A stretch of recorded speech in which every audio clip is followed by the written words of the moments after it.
মার্কিন president Donald Trump রাশিয়ার নেতা ভ্লাদিমির পুতিনকে উদ্দেশ্য করে বলেছেন তার উচিত পারমাণবিক চালিত ক্ষেপণাস্ত্র পরীক্ষা করার পরিবর্তে ইউক্রেনে যুদ্ধ বন্ধ করা।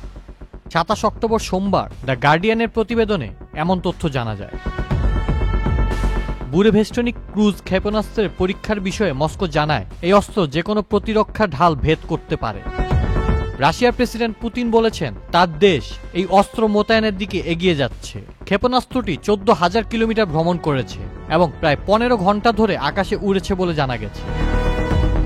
এর আগে 22 অক্টোবর ইউক্রেন যুদ্ধ নিয়ে রাশিয়ার প্রেসিডেন্ট ভ্লাদিমির পুতিনের সঙ্গে যুক্তরাষ্ট্রের প্রেসিডেন্ট ডোনাল্ড ট্রাম্পের বৈঠক স্থগিত করে হোয়াইট হাউস।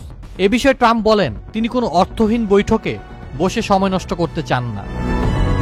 27 অক্টোবর ট্রাম্প বলেন ক্ষেপণাস্ত্র পরীক্ষা না করে রাশিয়ার উচিত যুদ্ধ শেষ করা।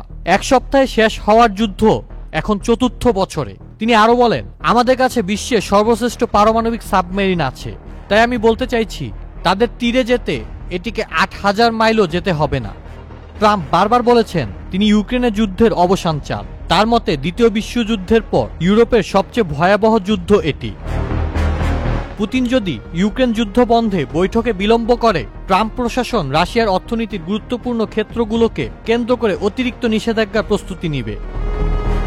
ইতোমধ্যে 23 অক্টোবর রাশিয়ার 2টি বৃহত্তম তেল কোম্পানি রসনেফট ও লুকওয়েলের ওপর নতুন নিষেধাজ্ঞা আরোপ করেছে মার্কিন যুক্তরাষ্ট্র। আউসাফুল ইসলাম আকিব, চ্যানেল।